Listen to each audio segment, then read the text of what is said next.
Bismillahirrahmanirrahim. Assalamualaikum warahmatullahi wabarakatuh. Alhamdulillahi rabbil alamin. Hamdan yuwafi ni'amahu wa yukafi mazidah.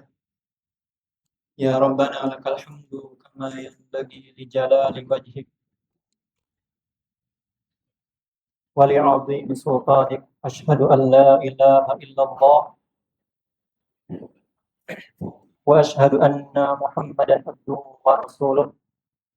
Allahumma salli wa sallim wa zid wa barik wa an'im ala nabiyyina Muhammadin sallallahu alaihi wasallam wa ala alihi wa ashabihi wa man tabi'ahum bi ihsanin ila yaumiddin, amma ba'd. Yang kami hormati Ustadz Anis, Ustadz Nur, serta seluruh ustadz dan ustazah kepala satuan pendidikan, dan yang kami banggakan ustadz dan ustazah Nur Hikmah. Semoga Allah jaga kita semuanya dalam ketaatan. Sebelum kita lanjutkan, mari niatkan duduknya kita yang pertama untuk i'tikaf. Untuk i'tikaf, semoga Allah terima i'tikaf kita di siang hari ini. Yang kedua, untuk mengamalkan hadis Rasulullah sallallahu alaihi wasallam, majtama'a qaumun fi baitin min buyutillah yatluna kitaballah wa yatadarasuna fima bainahum illa nazalat alaihimus sakinah wa ghasyiyatuhumur rahmah wa haffathumul malaikah wa dzakarahumullahu fi man indah.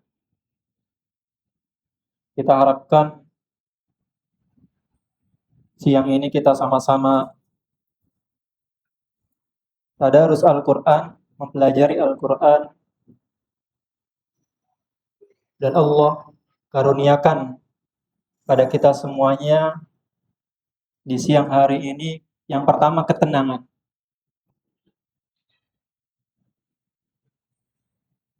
Kemudian nauman, kasih sayangnya Allah. Kemudian duduk bersama para malaikat yang Allah muliakan. Dan yang terakhir, Allah sanjung kita di hadapan makhluk-makhluk yang ada di sekitarnya. Ustaz dan ustazah rahimakumullah, semoga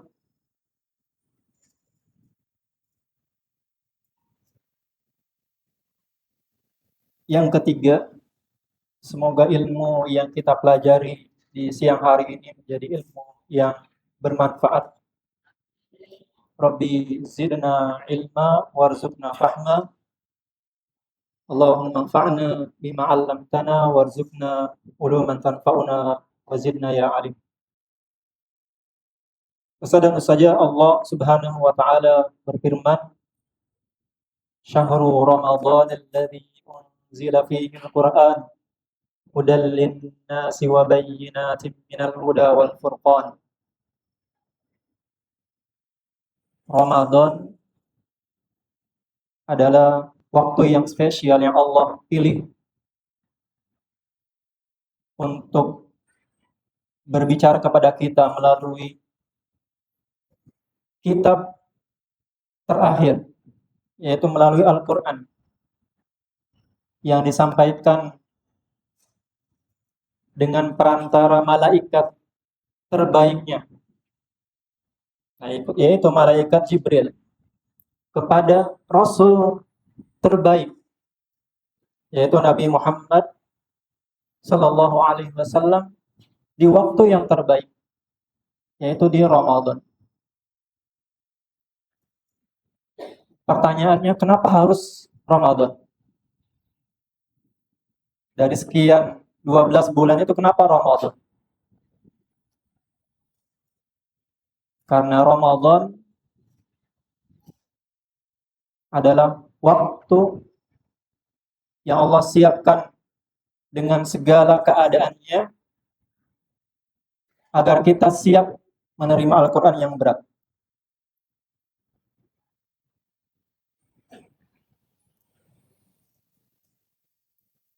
Maka orang-orang beriman di bulan ini Allah wajibkan untuk berpuasa agar jiwa kita siap. Jadi yang siap menerima Al-Quran adalah orang-orang yang bertakwa. La'allakum tattaqun. Karena ayat Syahrul Ramadan alladzi unzila fihi al-Qur'an ada setelah dua ayat berikutnya gitu ya. Setelah ya ayyuhalladzina amanu kutiba alaikumus syiyam kama kutiba alal ladzina min qablikum la'allakum tattaqun. Jadi tidaklah diturunkan Quran itu sebelum kita benar-benar menjadi orang yang bertakwa. Jadi disiapkan dulu kondisinya. Rasulullah Shallallahu Alaihi Wasallam bersabda dalam sebuah hadis yang diriwayatkan oleh Imam An-Nasa'i dari Abu Hurairah radhiyallahu anhu, "Atakum syahrul Ramadan, syahrun mubarak." Telah datang kepada kalian bulan Ramadan. Syahrun mubarak, bulan yang penuh kebaikan. Mubarak min kalimati barakah. Barakah itu ziyadatul khair, kebaikan yang terus bertambah. Jadi bulan yang kebaikannya terus ada.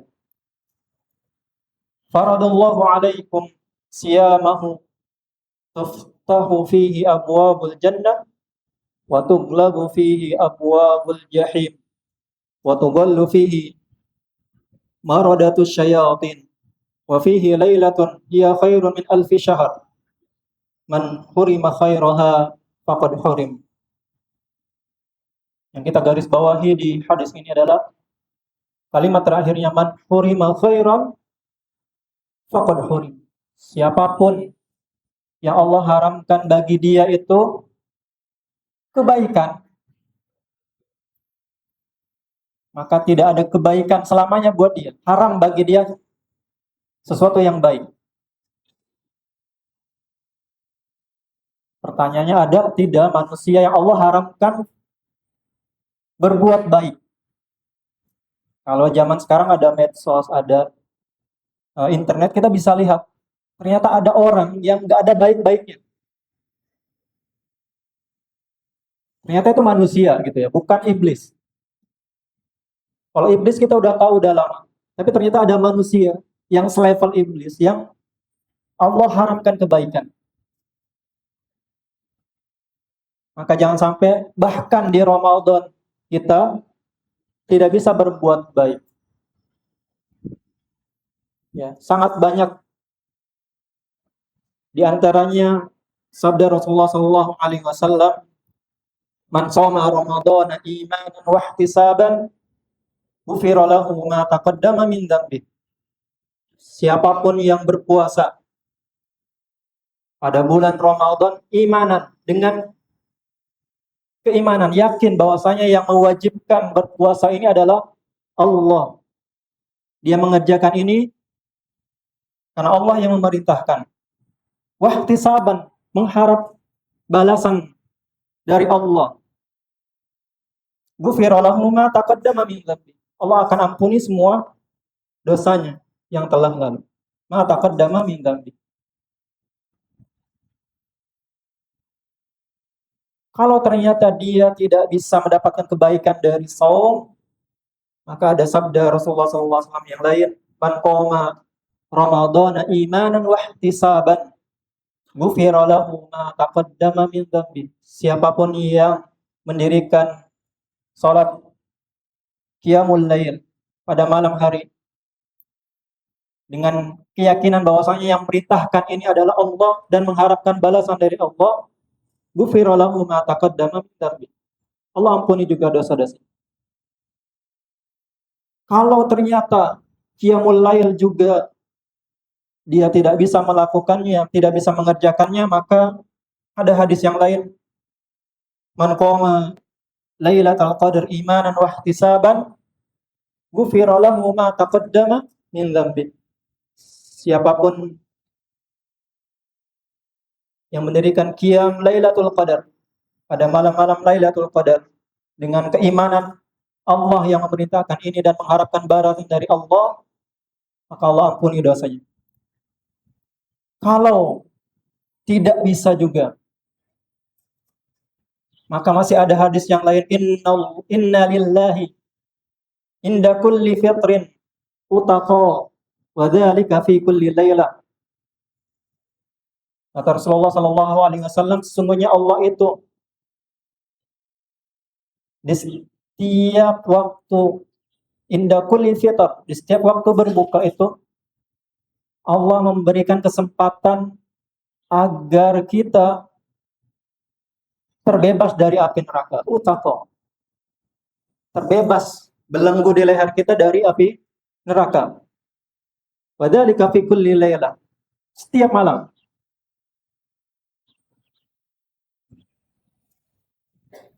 Ya, Allah kasih kesempatan itu. Tinggal mau atau tidak. Kalau ternyata ini juga tidak bisa dilakukan, maka ada hadis yang lain, inna lis-shaimi inda fitrihi da'watun ma turad. Sungguhnya orang-orang yang berpuasa itu ketika berbuka doanya itu tidak akan ditolak. Berdoa. Berat puasa Ramadan, mungkin kita berpuasa hanya lapar dan haus. Mungkin qiyamul lail juga tidak khusyuk dan seterusnya. Lailatul Qadar juga kita tidak dapatkan. Maka yang terakhir doa. Doanya seorang yang berpuasa tidak akan ditolak. Nah, insya Allah doa itu sudah hal yang paling mudah gitu ya. Minta saja. Maka tidak ada kebaikan seharusnya yang berat di Ramadan ini. Karena semua hal menjadi sesuatu yang baik. Ustaz dan Ustazah, azani Allah wa iyyakum.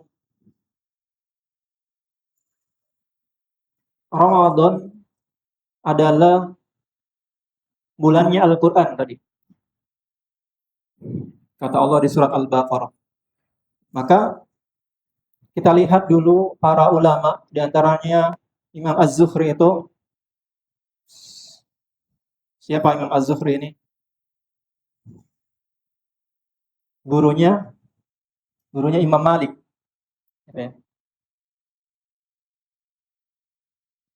Beliau ketika masuk bulan Ramadan berkata, beliau bilang gini, innama huwa qiraatul Qur'an wa it'amut ta'am. Ramadan itu adalah bulannya membaca Al-Quran. Ya, Ramadan itu bulannya membaca Al-Quran. Wa it'amut ta'am, dan memberi makan.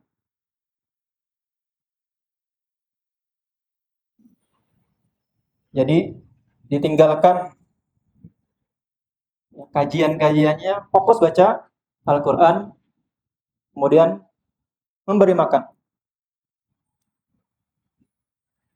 Dan ini diikuti oleh murid-muridnya, di antaranya Imam Malik. Jika masuk bulan Ramadan, maka beliau rahimahullah yafiru min qiraatil hadits wa mujalasati ahli ilm. Beliau tinggalkan, ya, beliau ahli hadis, ngajar hadis itu, menyampaikan hadis itu sementara Ramadan itu diliburkan dulu. Untuk apa? Supaya bisa fokus membaca Al-Quran tadi.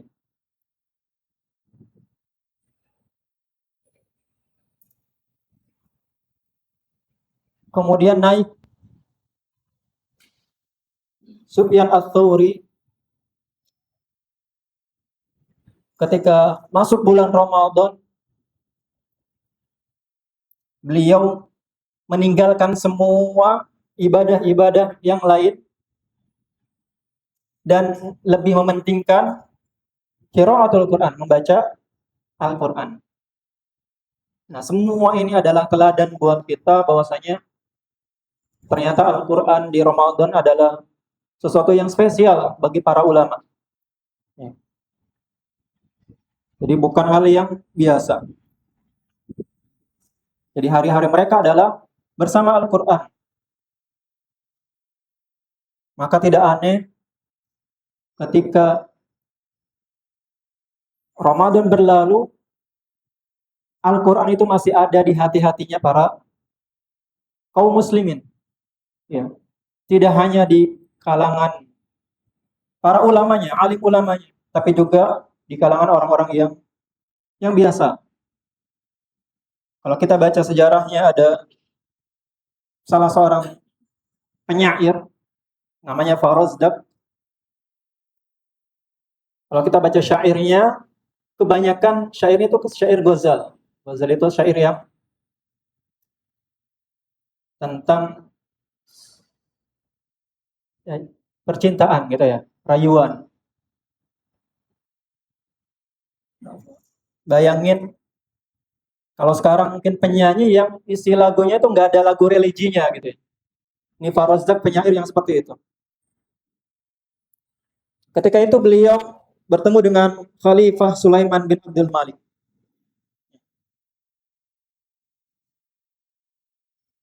Sulaiman bin Abdul Malik ini adalah khalifah di Daulah Bani Umayyah.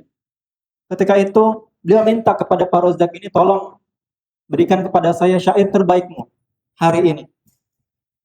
Maka dibuatkanlah syair yang terkenal sebenarnya, yang diawali talatun.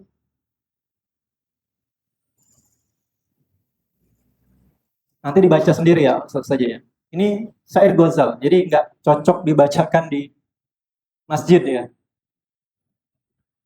Karena bahkan kata Sulaiman bin Abdul Malik itu, beliau bilang, "Niu Farazdak, ahalalta nafsaka ya Farazdak, aqararta indi bizina wa ana imam." Jadi kata Sulaiman bin Abdul Malik, kamu nyerahin, kalau bahasa kita, nyerahin leher kamu ke saya Farazdak gitu ya. Saya ini imam, masa kamu kasih syair tentang zina, perzinahan, alangkah indahnya zina itu buat saya gitu ya. Ini namanya bunuh diri gitu. Maka Farazdak ini bertanya, kenapa engkau, wahai khalifah, menjatuhkan hukuman kepadaku, hukuman tadi? Karena kata khalifah, beliau membaca ayat surat Nur ayat 2 ya. An-Nur ayat 2, az-zaniyatu waz-zani fajlidu kulla wahidin minhuma mi'ata jaldah. Dicambuk ke hukumannya orang-orang yang berzina. Tapi kata Farazdak membalas ini, beliau membacakan satu ayat, wasyu'ara yattabi'uhumul ghawun alam tara annahum fi kulli wadin yahimun wa annahum yaquluna ma la yaf'alun. Nanti silahkan dibaca surah Asy-Syu'ara ayat 224 sampai 226. Intinya adalah para penyair itu di ayat ini yang diiktibas oleh Farazdak, belum tentu apa yang mereka sampaikan itu mereka kerjakan, gitu ya. Jadi ini hilahnya Farazdak. Jadi semua keindahan tentang zina itu bukan berarti saya pernah melakukannya, gitu. Itu hanya ungkapan saya. Yang kita garis bawahi di sini, ternyata bahkan sampai seorang penyair pun yang isi syairnya rata-rata adalah tentang syair Ghazal tadi, ketika berbicara itu iktibasnya mengambil potongan kalimatnya dalam Quran. Sangat berbeda dengan zaman kita yang sekarang, bahkan dai di mimbar khutbah pun iktibasnya adalah lagu malah. Kebalikan dari yang tadi. Jadi kalau dulu penyair itu iktibasnya Quran, sekarang khotib iktibasnya lagu-lagu. Sangat berkebalikan. Maka mari kita hidupkan Ramadan dengan Al-Quran. Harapannya Al-Quran itu hidup di hati kita, di lingkungan kita, menjadi sesuatu yang biasa bahkan, gitu ya. Bukan aib, malu sekarang kita membaca Al-Quran, menyelipkan perkataan kita, diselipkan di perkataan kita itu Al-Quran. Saudara saja,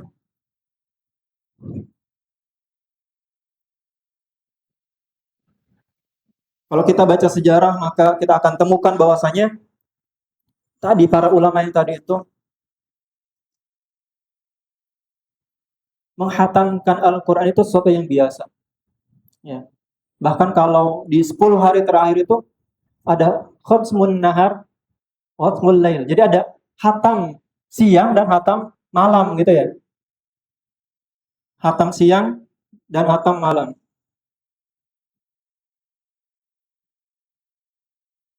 Maka pertanyaannya, apakah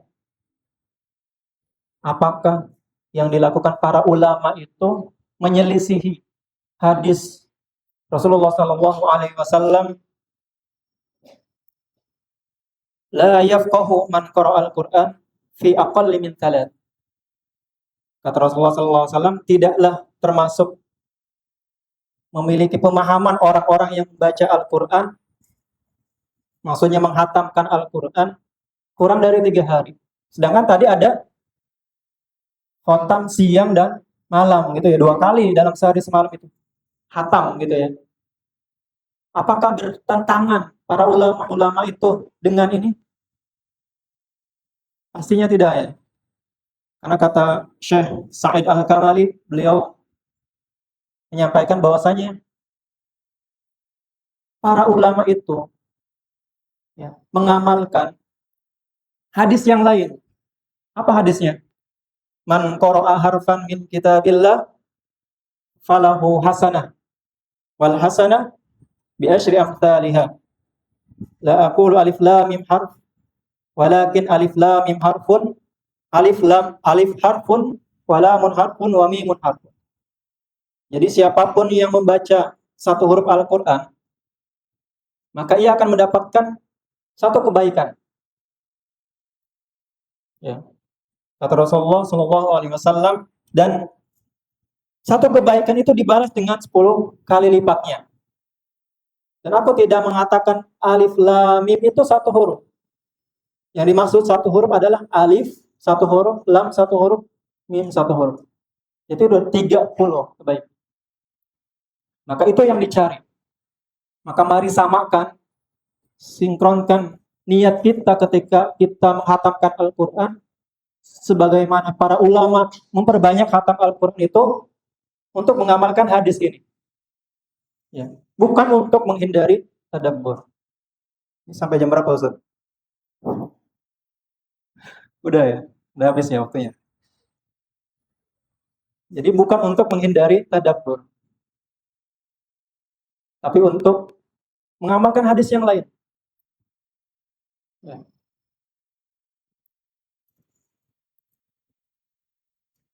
Jadi dalam kaidah fikih itu, jika sesuatu itu mungkin untuk digabungkan, ya, fal jam'u aula minat tarjih. Maka menggabungkan semua hadis itu dikerjakan dalam satu waktu itu lebih baik daripada memilih, gitu ya.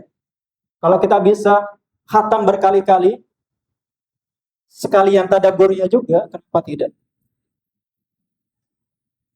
Ya. Ini nggak masuk tadabbur malah.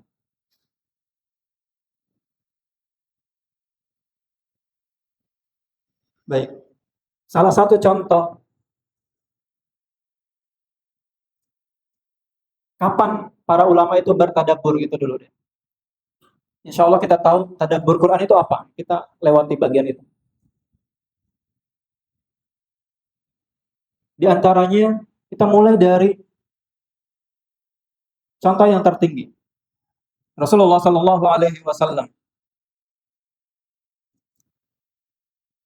dalam sebuah riwayat hadis yang diriwayatkan oleh Ibnul Qayyim, bahwasanya Rasulullah Shallallahu Alaihi Wasallam itu sholat malam setelah sholat isya itu membaca hanya satu ayat, membaca cuma satu ayat, yaitu ayat in tu'adzibuhum fa innahum ibaduk wa in taghfir lahum fa innaka antal azizul hakim. Ini satu ayat ini diulang-ulang. Kalau kita hitung satu ayat ini kurang lebih ada 11 kata. In tu'adzibuhum fa innahum ibaduk wa in taghfir lahum fa innaka antal azizul hakim. Diulang semalam suntuk. Ya. Karena memahami kandungan maknanya dan mengharapkan Allah kabulkan. Ayatnya apa nanti silahkan dibaca di rumah ya saja. Tentang apa ayat ini? In tu'adzibhum fa innahum ibaduk wa in taghfir lahum fa innaka antal azizul hakim.